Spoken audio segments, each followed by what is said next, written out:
Hey y'all, Serena here. Today I'm going to walk you through how I sift compost. This is my setup. I have my compost in my composter ball, a screen, and two large containers that I'll be working with.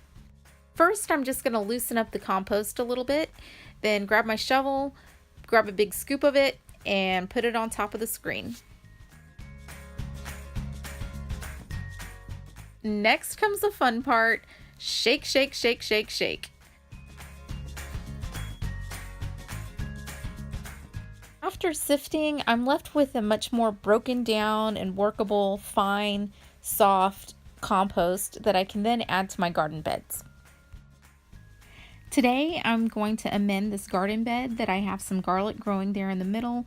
I'll be planting onions right there to the left. So I'm actually just going to screen some of this compost directly onto the bed itself.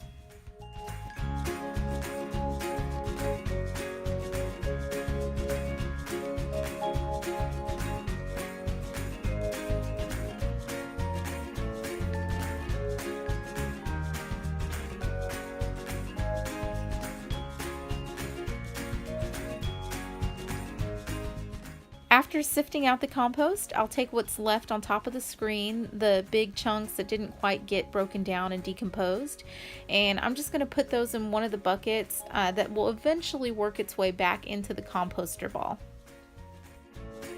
Now, if you're thinking to yourself, that looks like a lot of work. It is. It's a lot of work to do it this way. But I have seen some pretty cool contraptions like this one with some Instructables on Pinterest. I'll put the link in the description so you can click on that and take a look at it.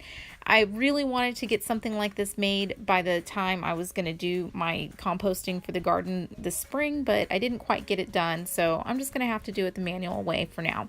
So now I'm just working in the compost into the first couple of inches of this garden bed. As you can see, as I'm digging down underneath that fresh, nice layer of compost that I just laid down, I'm pulling out some pretty big chunks. These are big pieces of mulch and the compost that I actually laid down a year ago last spring in this garden bed. I really didn't know any better at the time, so I just took what I had in my composter ball and I just dumped it directly into the garden bed.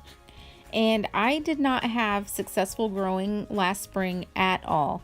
I've planted tomatoes and peppers for the past 3 or 4 years completely successfully, except for last year in these beds with the compost that wasn't broken down. So I'm just taking that as a lesson that I probably should have broken down the compost a little bit more to have successful growing.